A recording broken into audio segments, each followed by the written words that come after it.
Guys, kain. Pagkatapos ng piyestahan sa amin, kami ay nagburagat. Baka mapanis ang mga kanin-kan, mga ulam-ulam. Ay di kami nagpunta din. Wow, di naman ulam.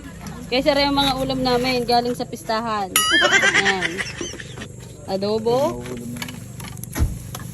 Ano pa? Adobo. Tapos ay pucherong tilapia. Ano pa? May prito ding tilapia. Pritong tilapia. Ipakita mo. Pritong Kikita. tilapia. Pucherong tilapia. At adobong manok. At kalamansi at sili. Katoyo. Inaantay lang po namin sina Lips at saka sina Kulot. Pupunta sila dito. Shoutout nga pala sa mga Tagayano. Hala pala. Yan sila po ang nagyaya. Sina Makdo. Wala pa yung iba. Yan, Tito Arch, yun masasabi mo.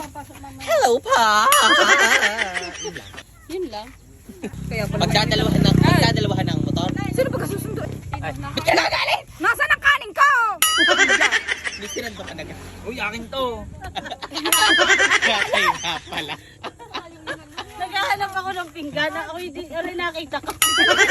Galing ang naghahanap ng pinggan. Aring may kanin na ang kukuhan eh. Magaling kang bata ka. Magaling talaga sila guys. Ikaw ga, ay masusunta ko na ang noo mo. Ina nyo talaga.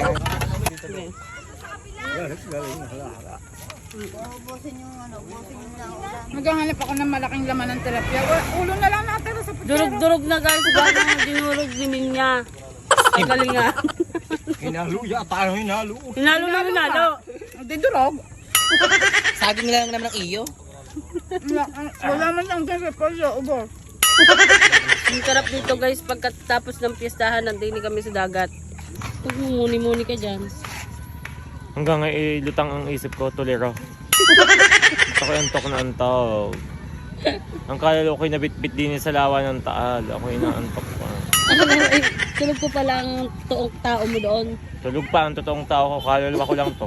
Kaluluwa lang pala. Kaluluwa ko lang to.